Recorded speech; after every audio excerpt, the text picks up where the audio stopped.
right, welcome to another episode of the Joe and Doug Show. We are here in the studio. Joe is back from Florida. He's got the orange shirt and it almost matches his tan. Yes. That's what I'm talking about. And I drove 6 hours right for 6 hours straight to be here. Straight to be here. You just wanted to be that badly back on the show. I did. That delay, right? It was annoying. So where did you go and what'd you do? And we talked a little bit while you were in your beach chair and I was here. It was like 60 degrees here and 100 degrees there. Where'd you go? What'd you do? Well, it was the Keys trip. So we went directly to the Keys, but we had some stopping points. I did the Space Coast and got to see, all the stuff that's going on down there. I was hoping to catch a launch, but, couldn't be, not in my favor. All good. Well, we have a special guest back from Israel. He couldn't get enough, so he boomeranged back to Youngstown. Rabbi Pesach Wolicki, our friend, is back in the studio. You've been on quite a trip. I have been everywhere from Texas to Mississippi to Youngstown and headed off to South Dakota. What's your trip entailed? Has it been fun, hot, cold? Well, it's been fun. It's been interesting. I mean, my trips are always interesting. For those, can I assume that everyone remembers me from last time? So I live in Israel and I travel in the U.S. frequently, and I visit Christian communities. I visit Jewish communities as well, but mostly I visit churches and Christian seminaries, and try to build stronger friendship between Jews and Christians. So on this trip, I started out actually just with a private visit with someone who I had met a few trips ago. I stayed for a day and a half on a horse breeding ranch in hill country in the western part of Texas. Good old country of Texas. But this was real. Like this is, if you know Texas at all, so like the cities in Texas are all actually bunched together, right? Dallas and Houston and San Antonio, it's like a little triangle where it's like 3 hours between them. Okay. Right? I've never been to Texas. Right, so that's the way it is. So it's like Houston's here, and it's like a 3 hour drive or so between Dallas, Fort Worth, and Houston, and it's like a 3 hour drive or so between Houston and San Antonio, and it's like maybe a 3.5 to 4 hour drive between San Antonio and Dallas, and Austin's right in the middle there between San Antonio and Dallas, and that's where they all are. Texas is a massive state, but the cities are kind of bunched together. Okay. And the western part of the state, out like towards El Paso, but not that far. Once you get about an hour west of San Antonio, it turns into these rolling hills. If you've driven through, you ever been to Kentucky? Yeah. Okay, so you know the way Kentucky's kind of hilly.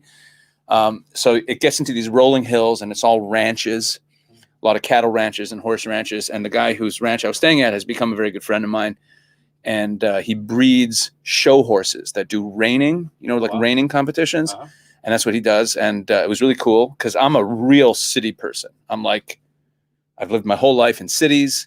I am as urban as it gets. Even when I go on vacation, my wife and I are both city people. We like to go to cities to see cities for vacation. I'm like the opposite of, and I like hiking like for a day, and then going back home and sleeping in my bed. But I'm not used to being around animals. I'm not used to being in the situation. I'm not used to seeing the actual stars in the sky, with no light pollution. So it was pretty cool. So I stayed out there for a night and hung out with him on this ranch in I can't even say a town. It's not in a town. It was just like you drive and there's like some pinpoint on the Google Maps that he gave me, and there we were on his ranch. Oh, wow. And then I went to Louisiana, to Lake Charles, Louisiana, where I have a good friend who's pastor there. You know him, yep. Todd. And spent a couple days there. I spent a weekend there actually, and was hung out there for a few days in Lake Charles, Louisiana, and then I went up to Tupelo, Mississippi, birthplace of Elvis Presley. Oh, birthplace of Elvis Presley, yeah. That's not why I went there. I went there because that's where the headquarters of American Family Radio is, big radio network, and they had invited me out there to be on a few shows and to meet their staff. And did a few interviews, met some interesting people, and visited Elvis's birthplace, which includes a 1930s era outhouse as part of the display. I don't know if Elvis used the outhouse. I didn't. It's still functional. I do not know. I did not know. But there was an outhouse there. I just have to note that. And then I went up to West Virginia, spoke in a church there. That was last night, and then I came out to Youngstown today, and then tomorrow morning I'm off to South Dakota for a few days. Nice. So there's Traveling man. Oh yeah. So so it's interesting. Like I live in Israel, but I really get to know America. Yeah.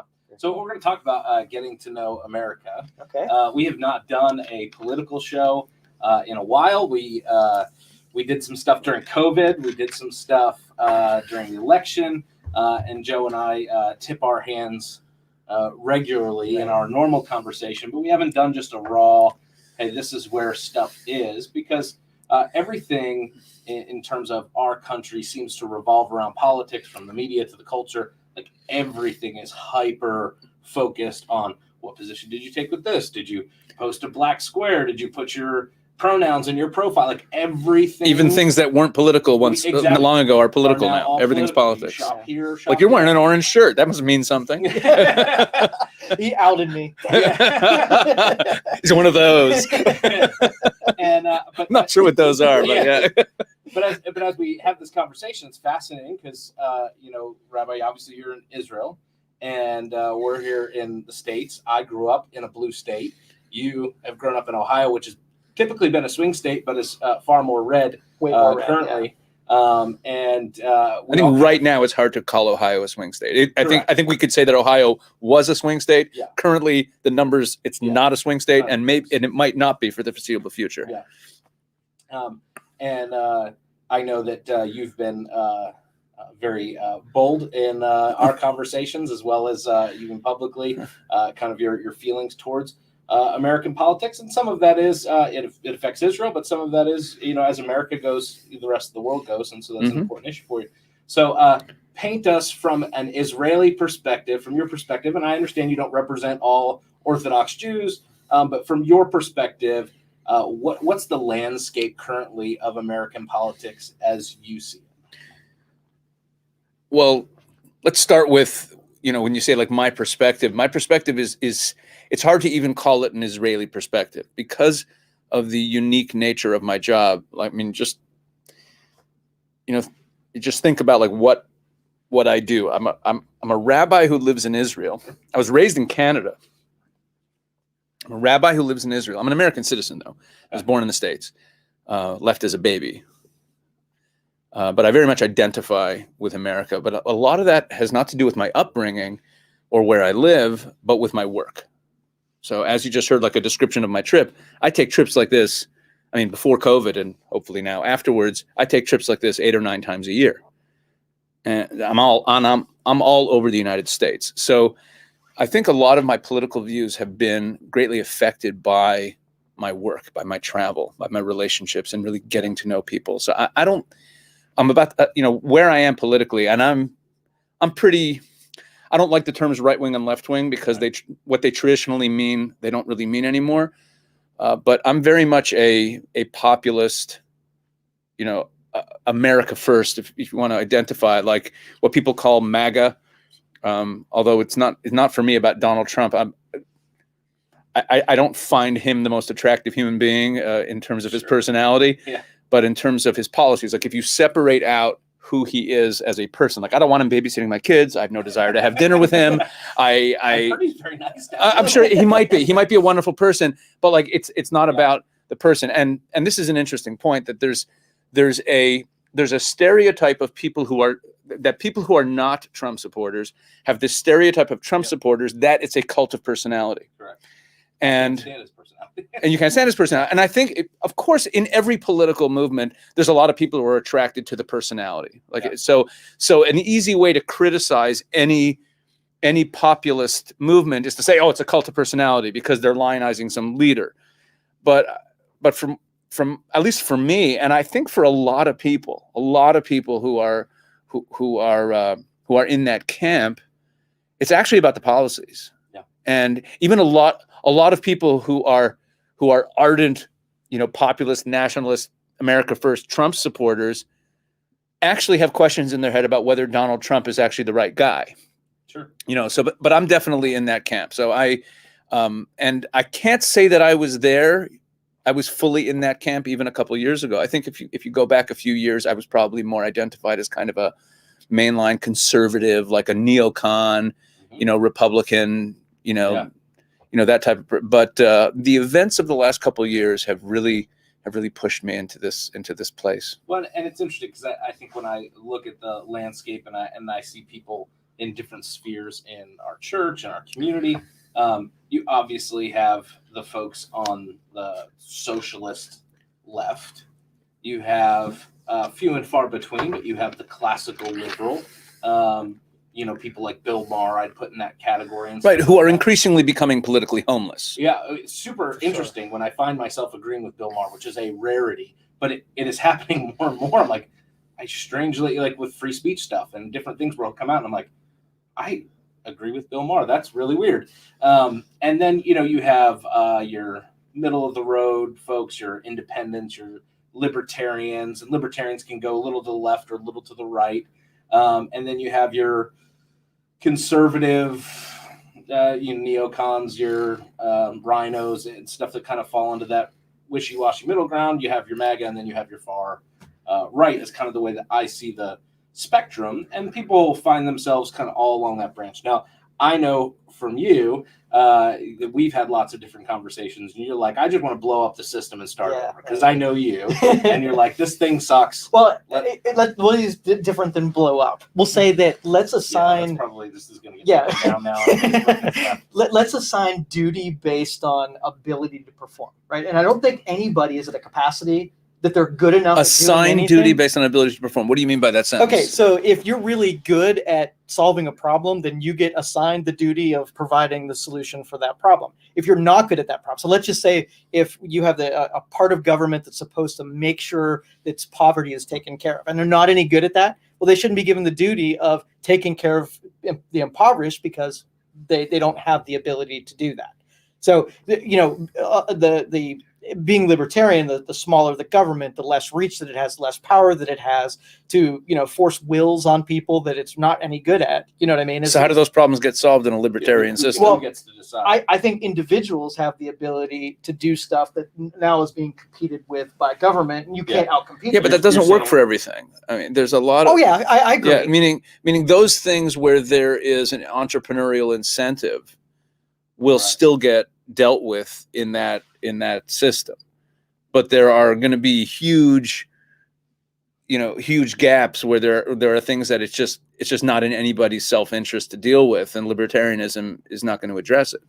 Well, we'll say like the NASA program and being able to outsource someone who solves a problem bigger, and instead of the government making it their own thing, have Elon Musk solve it, right? Yeah, right. So the government should be shopping more of that out from the private sector rather than trying to maintain it and become this big vacuum of power. I'd agree with that. I would agree with that. Yeah, I totally, and I know you being very pragmatic and like, hey, let's just find the best person to do this and get the heck out of the way and let them do it. Right. But the problem, I think, is who gets to decide who gets to do that, and you're just saying we'll just move everybody out of the way. Well, the problem is that we give people the ability to try something, but it's indefinite. If we sunset these things and say, you got 6 months to solve this problem, we're just going to move on to the next dude. And it doesn't matter if you do it, you got a chance, you're on the stage, go. If not, it's going over here. Yeah, so that's interesting because I never thought of that as libertarianism. Like, you would call that libertarianism? Oh yeah. They're removing it from the sole discretion of the government and keep spreading that power out. Well, I mean, because it sounds like what you're describing is healthy public-private sector partnerships where things get outsourced, and there was a lot of that in Donald Trump's attitude to things. And the United States, the system of government in the United States is actually uniquely designed for that kind of diversification of the system. Where you have you have the federal government and then you have the state governments, and there's this constant tug of war between the state governments and the federal government about who has power over what, right? And then and giving more power to state governments, which from a raw libertarian perspective, it's still government's government, but it doesn't work that way because local government is always going to be more fit to solve their problems than a federal government is going to be. But it has the same kind of flavor to it, where if the federal government is ceding power and giving more power to states, and the more localized decision making is, the more surgical it's going to be, the more economical it's going to be, the more efficient it's going to be. right? And ultimately, the conversation that we have when we talk about government, though, is how much freedom versus how much security. How much do I have the ability to risk, whether that's in health insurance, whether that's in work, safety net, unemployment, all that kind of stuff.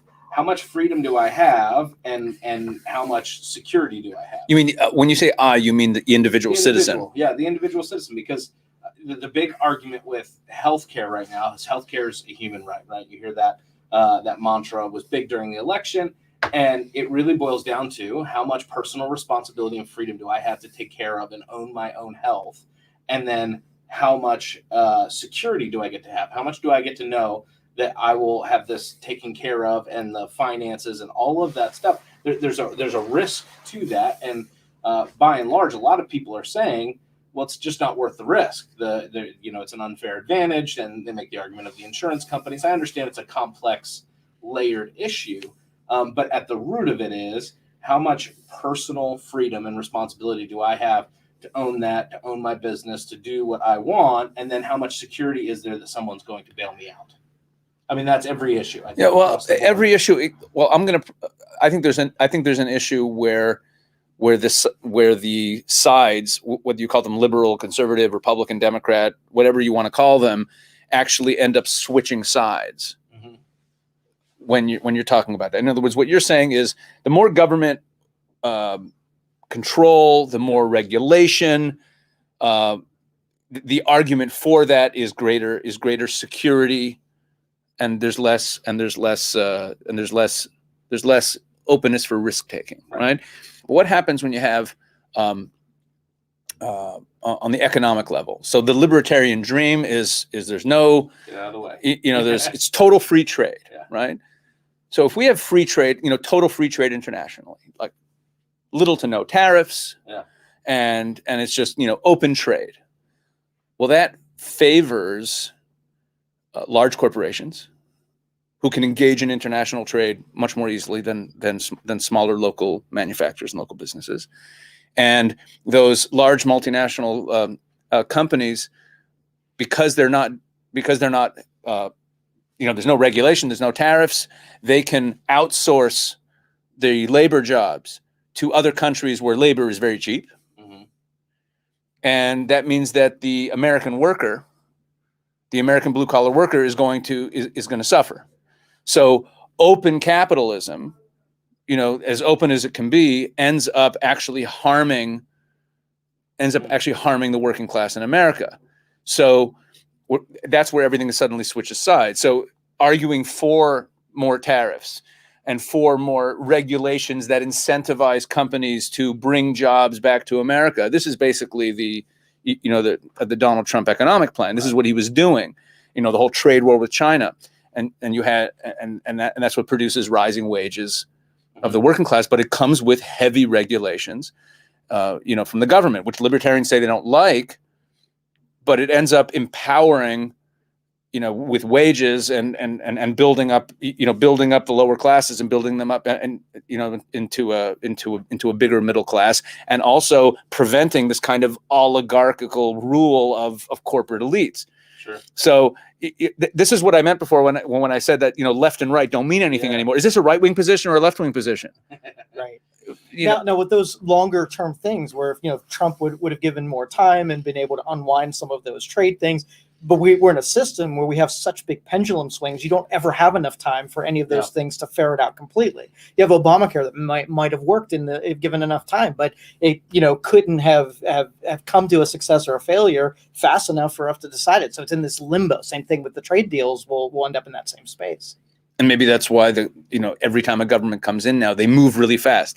Right. A criticism that you get from both sides, as soon as there's a change in power from one party to the other, is you always have the losing side screaming, how are they pushing all these policies through so fast? They're rushing. And it's right now, it's coming from the right, or we call the right. It's coming from from the Republicans, from the Trump base. They're screaming about how the Biden administration is moving so quickly, and they're moving so quickly on all their government spending and all these new programs, and they're moving so fast, so fast, so fast. Well, of course they're moving fast. Trump also moved fast. Yeah. And that's a very good point you're making. That's a very good point you're making. What do you think? I'll do a little biblical spin, because I know what you taught when you were in Mississippi in the chapel during their devotions. Talk about freedom and the importance of freedom from a government perspective, and the biblical root of that idea behind freedom. Because you went into a devotion with them talking about the Exodus and some of the stuff that God did in that. And I thought it was a real great parallel for this conversation. And then I think what we'll do is we'll shift and we'll just go issue by issue and talk about solutions. I think it'll be fun. All right, great. So I'd like to start with a quote from Little House on the Prairie. Okay. Which is I never read the Little House on the Prairie books as a kid. Did you read them? I didn't read them. Did you read them? No. You see, because we're guys. I quoted this. I've quoted this in a couple of churches, and I always ask, who's read the Little House on the Prairie books when they were kids? And almost all the women put their hands up. So I guess, are we allowed to talk about differences between men and women in terms of what books they read? All right, yeah, we're getting into dangerous territory. But my youngest daughter, who's now 12 years old, when she was really little, my wife decided that instead of just reading random goodnight stories, we'll take a series of books, and each night before bed, her goodnight story will be a chapter in the book. Excuse me. And we'll go through the whole series. And usually my wife would read to her, and occasionally I would be on goodnight reading duty. So I ended up during this period of time where we were reading her the Little House on the Prairie books. I've read just occasional chapters of Little House on the Prairie. I kind of would come in and out. So one of the chapters that I was reading, there was one of the Little House on the Prairie books. It's called The Long Winter, and there's a scene in there where Laura Ingalls Wilder, she's a little girl, and she's with her family, and they're celebrating July 4th. This is like in the 1800s, and it's in South Dakota. And they go to the town of DeSmet, South Dakota, which is right near their homestead. And in the public square, they did a reading of the Declaration of Independence, which apparently used to be done in public on July 4th. I think it should be brought back. That would be a nice custom. You should. Live Youngstown studio. Yeah. Right. A public reading of the Declaration of Independence. And they sang a song. And the song they sang is a song called something like America, God's Land of Liberty. I don't remember the exact name of it. You could look, but it was a song that before the Star Spangled Banner was the national anthem, was declared the national anthem. It was kind of the unofficial national anthem. Interesting. Okay, you can look it up. And one of the lyrics of the song talks about how, it refers to God as author of liberty. Okay, so in the book, they're in the town square. And Laura they've just finished the ceremony where they read the Declaration of Independence and they sang this song. And this is the passage in the book. The crowd was scattering away, but Laura stood stock still. Suddenly, she had a completely new thought. The Declaration and the song came together in her mind. And she thought, God is America's king. She thought, Americans won't obey any king on earth. Americans are free. That means they have to obey their own consciences. No king bosses Pa. He has to boss himself. Why, she thought, when I'm a little older, Pa and Ma will stop telling me what to do, and there isn't anyone else who has a right to give me orders. I will have to make myself be good. Her whole mind seemed to be lit up by this thought. This is what it means to be free. It means you have to be good. Quote, our Father's God, author of liberty. That's a lyric from the song. The laws of nature and of nature's God endow you with a right to life and liberty. Then you have to keep the laws of God. For God's law is the only thing that gives you a right to be free. Now, this is like, I read this. I'm like, my daughter at the time was like 4 years old or something. And I'm reading her a goodnight story. And I read this and I'm like, this is actually a pretty complex piece of theology. Yeah. What was written here. This is like Laura Ingalls Wilder, the theology of being American, right? Like right. It's a really beautiful quote, but let's unpack it for a second. What she's saying is that having faith in God like an essential aspect of having faith in God is that I am not bound by any human authority. Ultimately, I mean, there's human authority, and that's what democracy is all about. It's government of the people, by the people, and we elect people, but we have no king, we have no ruler who rules over us. By the way, this song that was the unofficial national anthem, when Americans would sing it, they would sing it to the tune of "God Save the Queen," which is just incredible. Which is just incredible. It's just beautiful. Because after I read this, I looked up the song, and there's a Wikipedia page about this song, and it says like that it was the national anthem. And then there was this one line that, it's sung to the tune of "God Save the Queen." I'm like, wait a second, that's beautiful. We love our little. No, but it's also like exactly. It's so American. Like like God is the author of my liberty, Queen. It was I thought it was beautiful. But when I read this, I also said to myself, wait a second. This is actually the opening line of the Ten Commandments. The opening line of the Ten Commandments is, I am the Lord your God who took you out of the land of Egypt from the house of bondage. Now here, I'm going to play rabbi for a second. Whenever the Bible has a phrase or a word that is kind of unnecessary, or it's repetitive, that's where you have to mark the spot with an X and dig. That's where the gold is.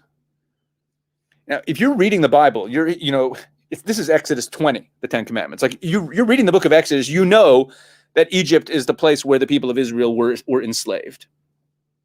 It doesn't have to add in that phrase, from the house of bondage. And what that's saying is that's the way the Bible tells you what to focus on. There was no bold or italics in the Bible. So something would get repeated or kind of expanded in a sentence, and that's the key point. So the key point, was God could have introduced himself by saying, there's the Ten Commandments. God's speaking to the people of Israel. He's introducing himself, the preamble to these Ten Commandments, right? He could say, I am the Lord your God who created heaven and earth. I am the Lord your God, God of your forefathers, Abraham, Isaac, and Jacob. I mean, I'm assuming he had a deep, resonant voice. Yeah, I was going to say that. Your impression is... Yeah, I don't know. Probably a British accent. No, but don't the villains all have British accents? Yeah. I'm thinking more of like, a southern drawl. Like Southern drawl. I'm the Lord. No, but think of how God introduces himself. This is the covenant at Sinai. God introduces himself. He defines himself as we're entering the covenant as, I am the Lord your God who set you free from human bondage. Having a covenant with me, being in a relationship with me, in a covenantal relationship with me means, or maybe it's built upon the concept that you are free. You are free of human bondage. That's what that means. So, even in our rabbinic literature, people are like, well, first we were slaves to Pharaoh, now we're slaves to God. Like, what's the difference? But Laura Ingalls Wilder zeroes in on the difference. That's the difference. The difference is that when you worship God, when you are subservient, like, I don't want to be subservient. Yeah, but when you're subservient to God, it's a choice you make. And when you're subservient to God, you're empowered. When you're subservient to humans, you're not empowered. When you're subservient to humans, you're afraid. You're limited. When you're subservient to God, you're empowered and you're free. That's what she's describing in that. It's actually a brilliant piece of theology embedded in this children's book, in this children's literature, which isn't meant to be. It's not viewed as faith literature in any way, but just right there. I mean, I haven't read the rest of the books, but I can't imagine there's a better page in the set of books than that page. You zeroed in it. That's why it's on my phone. I didn't come here tonight to talk about this book. I keep it on my phone. Wow. I keep that quote on my phone. I find it so powerful. And that's the premise that goes through and just bleeds on every page of the Constitution. All of that is keeping a people free so that they can govern themselves. Yeah, but faith has to be a part of that freedom. Yeah, I mean, James Madison said that without a moral people, this Constitution isn't meant for a non. It doesn't work. It doesn't work. It doesn't work. It just becomes chaos. Yeah. In other words, freedom without some, like she calls it, nature's law, God's law, whatever. She uses that term, nature's law, right? Law, which is referring to God. Without some concept of a higher a higher objective good and evil, a higher law, God's law, then human autonomy is just chaos. And then which ends up becoming might makes right, which ends up becoming oppression. Meaning there's no escaping it. Yeah. All right. So, well, today we and that's why libertarianism is a wonderful concept, but as far as I'm concerned, it's pie in the sky and can never be implemented. Okay. And that's why the libertarians will never be in power. They'll always be on the sidelines saying, ideally, we should be libertarian. It's like very, very nice. Doesn't work. I have my own flavor of it. Okay, I see that. I see that. Okay. So it's not anarchy, like balanced, right? Just a little version. But if today's culture, we still have a lot of faith that's sort of like we still have that influence, but it's waning. Like every year that goes by, there's less of that influence. So there isn't anything that's teaching, the next generation how to be a moral good without having like a social consequence or whatever. So how many generations are we, still going to have some of that influence before there's not a reason to be good? And this is a good point, and I'll use an Old Testament passage. So there comes the moment where they're going to go into the land of Israel, right? And you have, I think it's in Joshua 3 or whatever, they're getting ready to cross in for the first time. And Joshua sends the second round of spies in. And they go in, they check the land out, and they have this exchange, and they say something along the lines, and I'm going to misquote this, but they say something along the lines of, we were disheartened when we heard that you were going to come in. And the things that the people in Canaan, the Canaanites say that. Yeah. And they reference things 40 years ago. And I've preached it this way, that when they had heard that God was going to send them in, they had already lost heart. And so Joshua goes in and clears the land and Jericho and Ai and all the stories. And you get to the end of Joshua, and he has the powerful phrase that a lot of Christians have in their kitchen, as for me and my house, we'll serve the Lord. And that declaration at the end of his life. And then you fast forward to Judges 2, and it says that there arose a generation that had not heard what God had done. They had forgotten everything. I'm not quoting that exactly, but they had forgotten everything that had done. And there's this whole generation rose up that wasn't around. They didn't cross they didn't cross into the promised land. They didn't know any of this stuff. And so, and then you have the period of the Judges, which is a dark period in history. I mean, the repeated phrase in the book of Judges is Israel in that day had no king, and every man did what was right in his own eyes. And so you have these, devolving into chaos. Devolving into chaos. Is that due? I mean, is that an inevitability? But that follows that trend. When you forget where you've come from, is the point I'm making. You devolve into that chaos. And we have a generation right now that, if we're not careful, you have a generation or two, and then you'll devolve into that forgets. Well, give me the not careful. Like, what's going to stop it from going chaos? Well, the answer is right there in the Bible. And there was something that all of those years, there was something very critical that they were told in Deuteronomy that they were supposed to do upon entering the land that they hadn't done yet, and they didn't do for hundreds of years. In Deuteronomy, repeatedly, Moses tells the people that when you go into the land, there is supposed to be one place that God will show you where you're supposed to build a temple. And that will be the house of God. And over again, he tells them there can only be one place. You have to have one place. Now, what does that mean? Why? Why does it have to be one place? How come there can't be temples all over the place? What's wrong with a bunch of temples with a bunch of different altars and different places to bring offerings? Well, there has to be something that unites and centralizes a people. There has to be some glue that holds the collective together. But the Bible's very libertarian.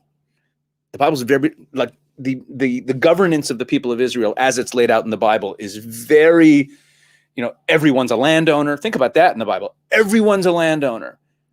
So much so that if you fall on hard times and you end up blowing everything because you're lazy or you're an idiot in terms of your investments and you have to sell your land, Jubilee comes, you get it back.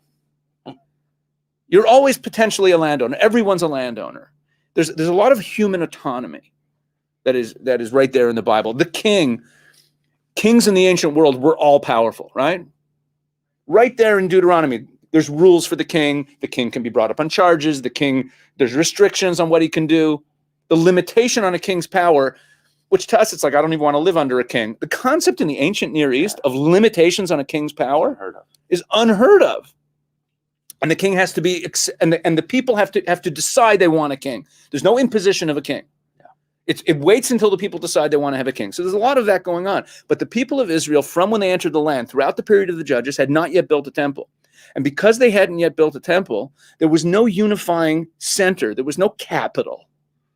There was no unifying center where the people could have a shared identity. Because with a temple in biblical law, there's also the pilgrimage festivals, which means there's a focus on it, that once a year people make a trek, they make a journey, they go on vacation to the city of Jerusalem, they bring their families, and there's a sense of national unity and national identity. There was no unifying force during the period of the judges. So it devolved into chaos.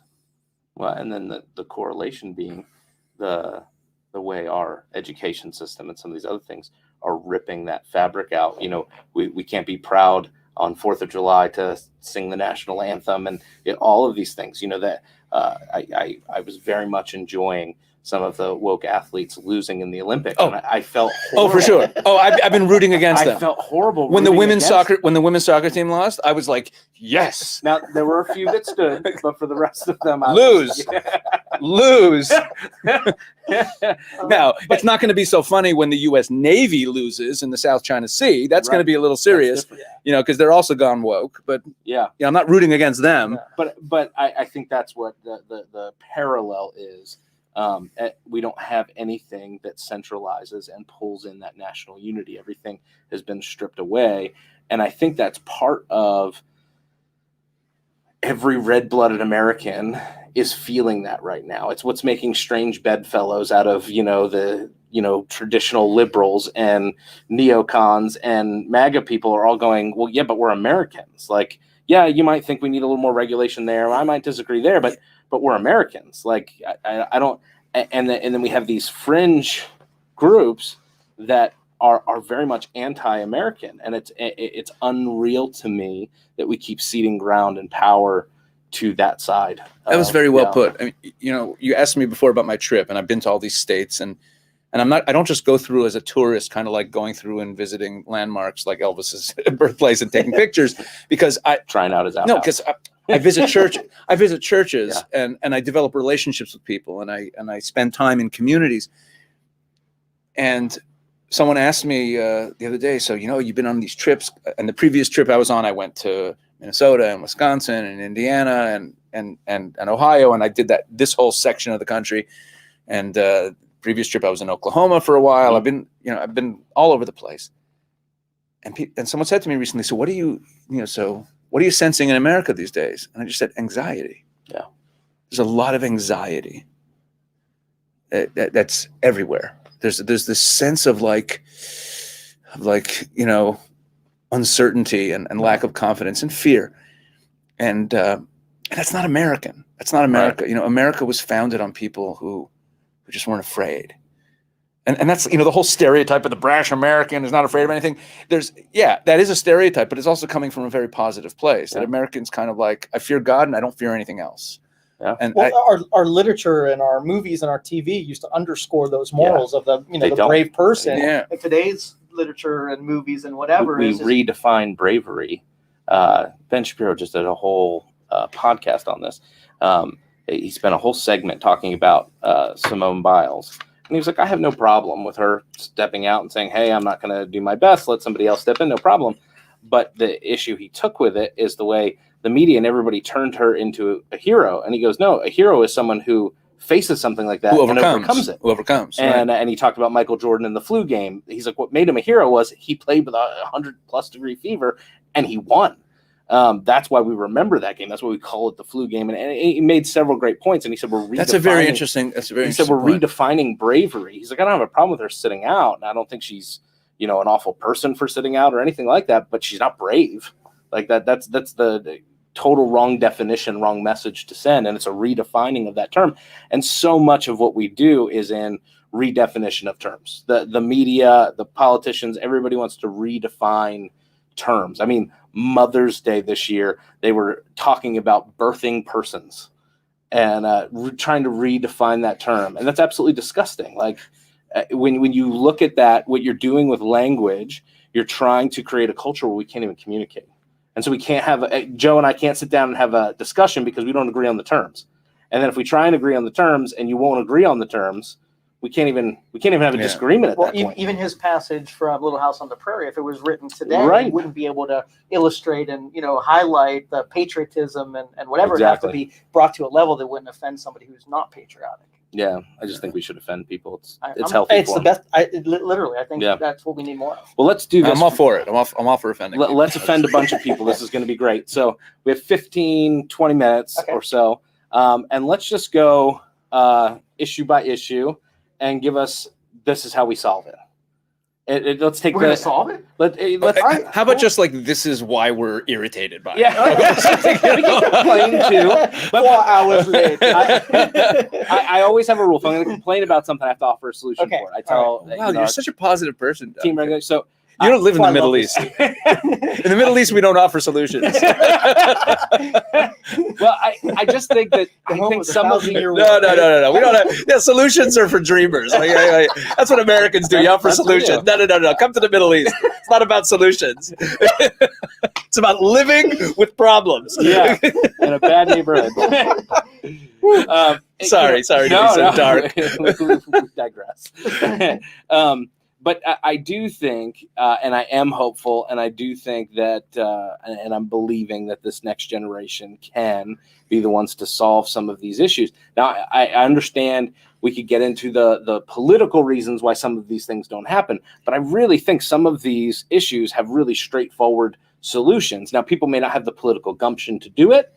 I think one of the reasons, for instance, we had so much success in the Middle East, particularly Israel, under the Trump administration, because he finally had the cojones to do some things that everybody else kept kicking the can down the road, from moving the capital to Jerusalem, the Golan Heights, the Abraham Accord. I mean, I could go down the list of things that he chose to do, and it stabilized the region in a way that it hadn't been. It brought Arab partners into Israel, just so many pieces of that. And it took somebody brash like Donald Trump who said, "I'm going to have the gumption." It's interesting. You mentioned brash, and you say he had the cojones, because having the cojones, you imply that it's an act of courage. What he did.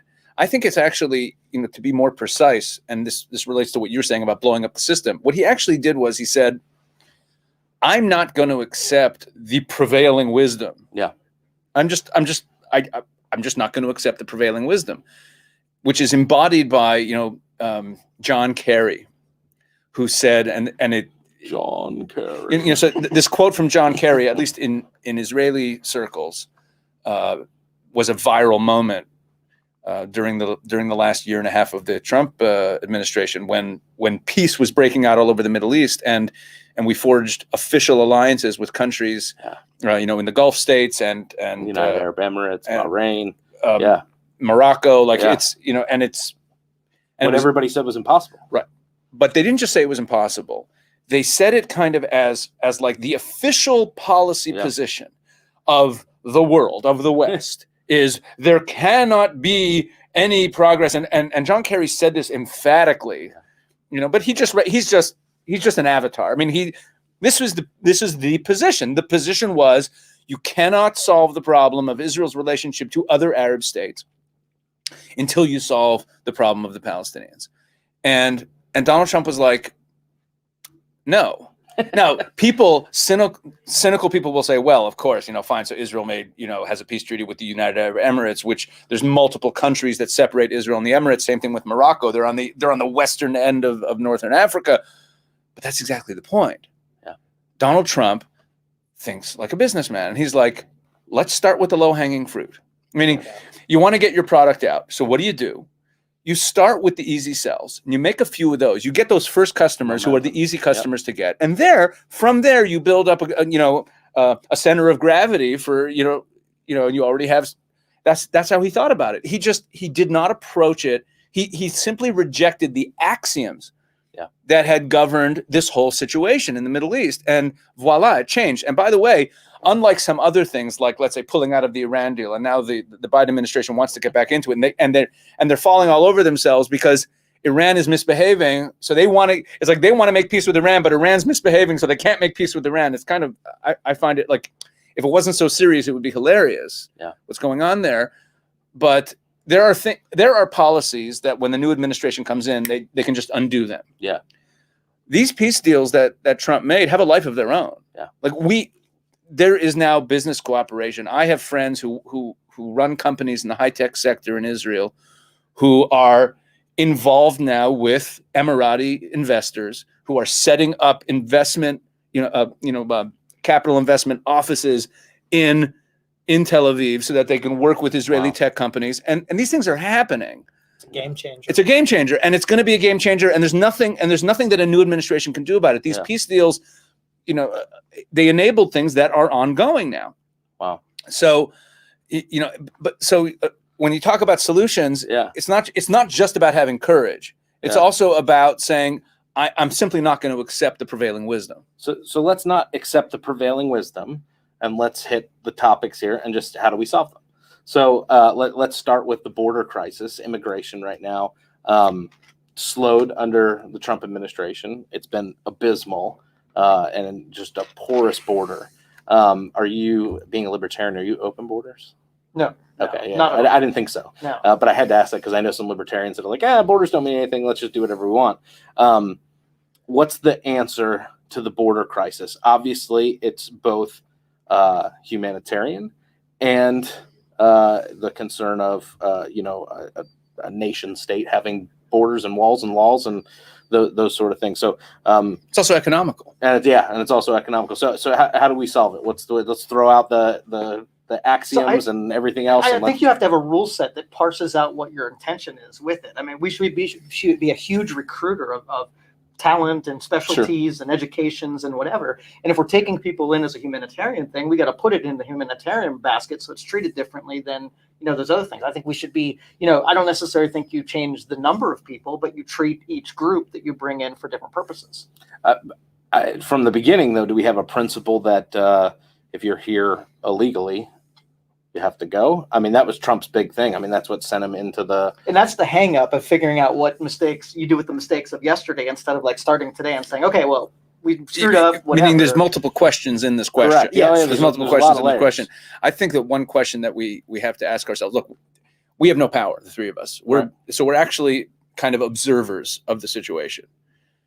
I think that one question we have to ask ourselves is, to what extent is the border crisis something that the Biden administration actually deliberately invited?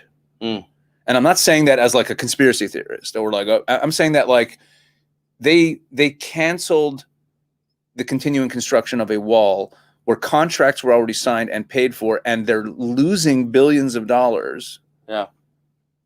That was already earmarked for building this, and they deliberately wanted it to stop. So as an Israeli, do walls work? Walls work. They work very well. And look, listen, I was down 2 months ago. I was down in Laredo and Zapata. I spoke in a church on the border in Laredo. I have friends in Corpus Christi. I visited that area of the country, and I spoke to people down there. And all of them, and we're talking 90% of the people I'm talking to are Latinos who live along the border, and they all want that wall finished. I mean, there's a myth, and it's absolutely false, that Latinos want to be soft on immigration on the border. It's just the opposite.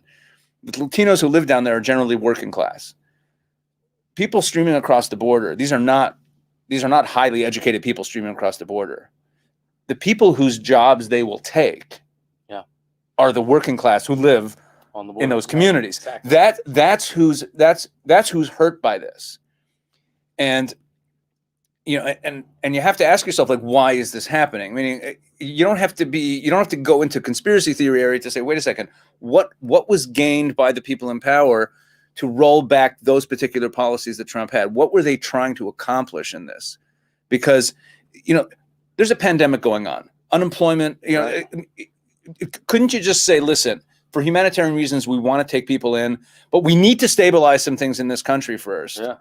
Before we're in a position to do so. Like, that didn't happen. COVID testing anybody coming across. No, it's a mess. Yeah. So I think that that's, of all the policy choices that this administration made, I think that's the one that's most sinister.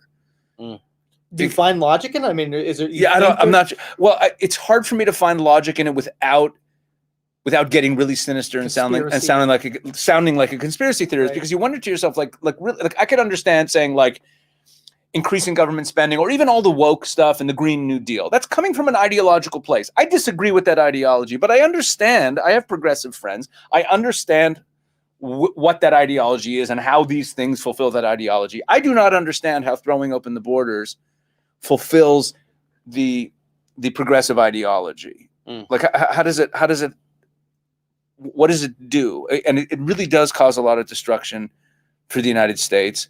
They're also, I think the worst part of it, we haven't mentioned, is that this isn't migrants who are using just their own human agency and packing up their families and walking across. Everyone who crosses the border, every single person who crosses the border only does so if they paid the appropriate amount of money and are in the hands of the cartels and are being handed over to other. And then when they come across the border and they have a phone number and a name in their pocket of a friend or family member that they're going to, that's another cartel member that they're being handed off to. This is human trafficking. By throwing open the border, the United States government is enabling a massive amount of human trafficking, and the cartels are very powerful down there. I was talking to a pastor, a friend of mine, who pastors a church in Laredo, Texas. Now, Laredo, if you know anything about the Texas border, Laredo literally sits on the border, meaning there's Laredo, Texas, and on the other side of the border, there's Nuevo Laredo, which is a Mexican town. And if you look at them in an aerial photo, it's one city. Like the border runs through Laredo. Okay, and this is we're talking when we say border town, border town. Everyone down there is Latino. And I was talking to him about dealing with the cartels and what goes on in Nuevo Laredo. He says Nuevo Laredo is a cartel town. There's no Mexican police force in Nuevo Laredo. They're not allowed in. It's run by the cartels. The cartels run these border towns. Wow. And they are armed and they are dangerous and they're making billions of dollars in this massive human trafficking. And anyone who wants to cross the border from any of those migrants must go through. You can't cross the border without going through the cartels. All these numbers of migrants, look at every single one of them and say, it's thousands of dollars. Every single one of them paid thousands of dollars to the cartels that they saved up years for, or borrowed and are hoping when they get to the golden land of America and they start working, they're going to be for years paying back that money to the cartels. And a lot of the cartel guys live in the States. They live on this side of the border. Why would they want to live in Mexico? So they have homes all along the border. And the pastor was telling me that on the American side of Laredo, there's a whole neighborhood, which is all cartel members. Everyone knows it. That's crazy. These guys are powerful. Wow. And the Mexican government is powerless to do anything about it because the cartels are more powerful than them. What I honestly think that if I was in charge, this is going to sound radical to people only because no one's mentioned it, but I really think that what the United States of America should do is basically invade. You can even tell the Mexican government, look, you're not cleaning this up. We're going to clean it up.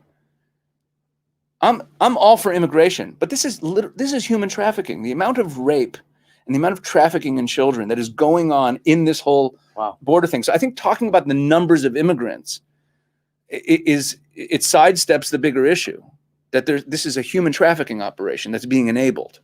Well, I always find it interesting. I don't feel. You see, I'm not offering solutions. I'm just talking about what irritates me. But I think it's a human rights crisis. Well, and in some way, I think you are, because in Israel, the military for the most part runs the borders because you guys are not in a great neighborhood, and I know that solution, everybody, I think it was kicked around on some conservative blogs and stuff like that during the Trump administration. But you think about that in terms of who's better than the U.S. military. Why isn't I don't even. I'm telling you, as an Israeli, I'm like, yeah, I don't understand why they just deploy the military, line the border wherever there's no wall, have soldiers.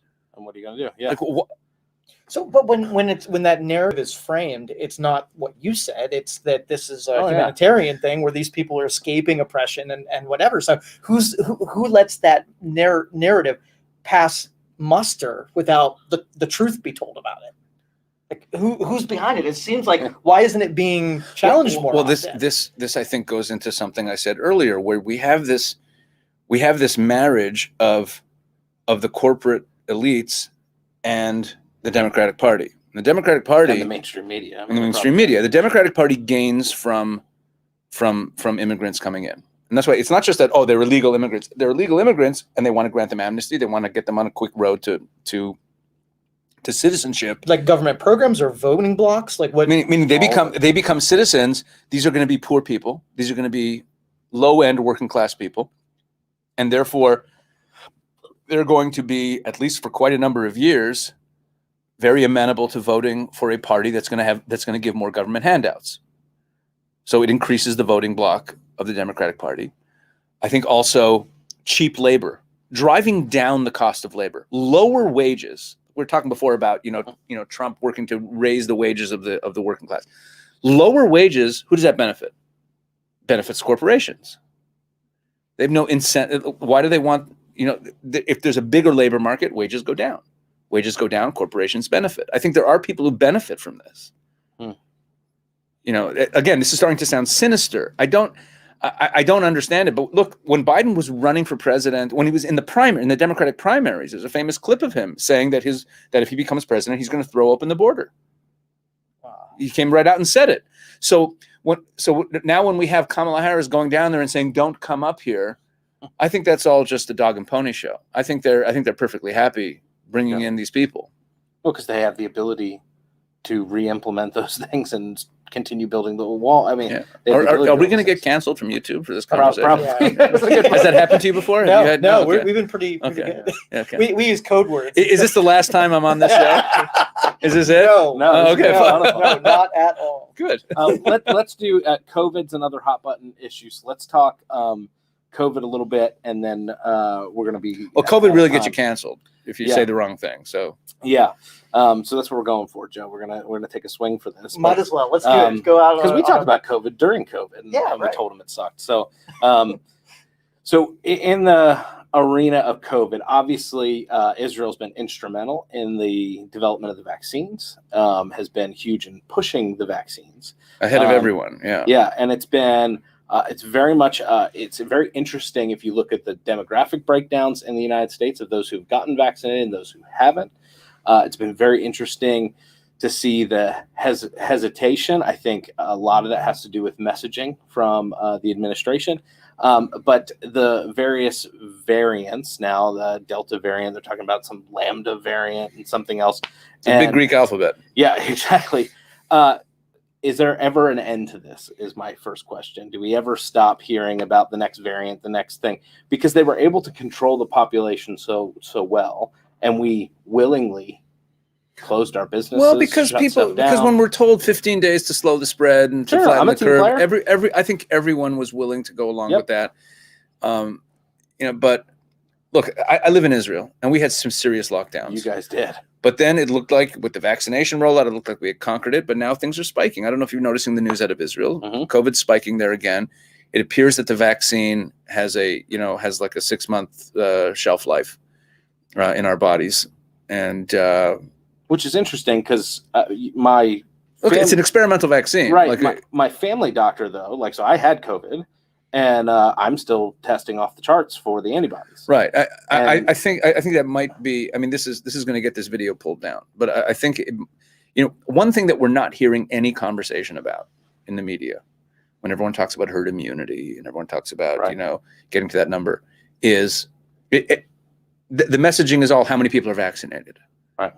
Well, what about all the people who have the antibodies? Right. Meaning, like you. What do I need to get the vaccine for? Well, it's even more than that. Yeah. That vaccine is better used on someone. Yeah. Who wasn't sick, and so I don't know. Is there any end to it? I don't know if there's any. I mean, which it's just fascinating because you watch all the governments throughout the world, and in America, it was very much left, right. Left wanted to close things down, right wanted to open things up. And in Israel, was the total opposite. In Israel, was the opposite, right? Which is fascinating. Well, it's actually pretty shallow and simple, which is whoever was in charge, and whatever they were messaging. So Netanyahu was right wing, but he was very pro-vaccine and very into the lockdowns, even though he's a right wing nationalist populist. So the left wing in Israel was against the lockdowns and against and anti-vaccine. It's just the politicization of this thing. That's the way it worked. But now in Israel, there's a lot of there's like, and when I say now, I mean like now, like this week, last week. I don't know. I've been away, and I've just been watching the news from Israel, and people are starting to scratch their heads and like, okay, wait a second, this vaccine is kind of like not protecting us anymore. And what does this mean? We're gonna be shooting up on this thing every 6 months, forever and ever and ever. And I think one thing to watch for also is media always reports cases. Mm-hmm. Can we stop reporting cases and start reporting deaths? Yep. Because if people are getting sick and then recovering, who cares? Is that a pandemic? Yep. Is that something I should like? Fine, like there's all kinds of diseases that they're out there. You get sick, you take something. Abraham had influenza A and influenza B 3 months apart. Like he was fine, he recovered. recovered. Fine, whatever. No, but that's fine. It's bad. No one wants to be sick, right? But like, why should anyone lose their job or not be able to travel somewhere because there's a flu going around that people are not dying from at a high rate? Yeah. But I don't know. I don't know what the answer is. I got double vaxxed early on, like most people in Israel, and I'm thankful for it because for a while we had a good thing going. I don't know what the future holds, but Joe, will you shut down again? I'm totally putting you on the spot. Would I shut things down again? If it's necessary? Like again, like if what does necessary mean? If our hospitals start burgeoning and they can't keep up with cases, but does closing business actually reduce the cases? And so I'm going to reserve it that if it's a necessary tool that actually is effective, then yes. Whether or not it be, I don't think across the board national. Yeah, but don't you want to see legitimate data that would support that the lockdown works? Yeah, for sure. Well, and this is but I want people to have the tool to be able to respond to it. That if there is something, that there's something in the arsenal. So this is the whole thing. So for me, as pastor, as I watch this, so we played ball. We closed down. I think it ended up being 10 weeks or something like that, and then we reopened. None of our people here. They all came back hugging, kissing each other, sitting wherever they wanted to sit. It didn't matter that we. Did you have people die from COVID? We did not, thank God. We had some people had extended family members, but nobody directly. In the member of the congregation or anything like that. We had one person that was pretty sick and ended up in the hospital, but recovered. But the one thing I noticed was when we had spikes in cases in the area, so that end of November, beginning December here, it burned through. A whole bunch of people got sick. Attendance dropped. People kept themselves home because they did that. More people wore masks. Like people are not stupid. And humans are rational. That's the whole thing. It's like, all right, a lot of people information, let you choose. Right. Exactly.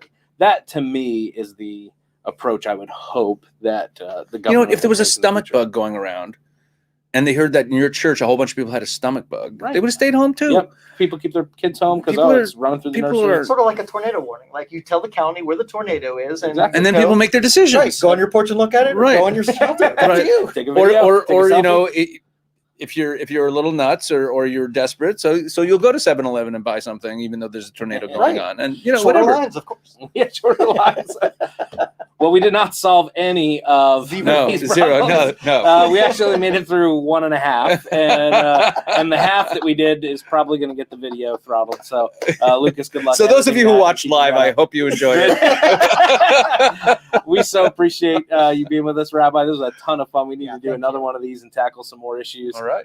We haven't done a political show in a while. So, I'll be back. Yeah, you'll definitely be back. And Joe, this was fun. Welcome home. Thank you. And we'll see you guys back here on Tuesday.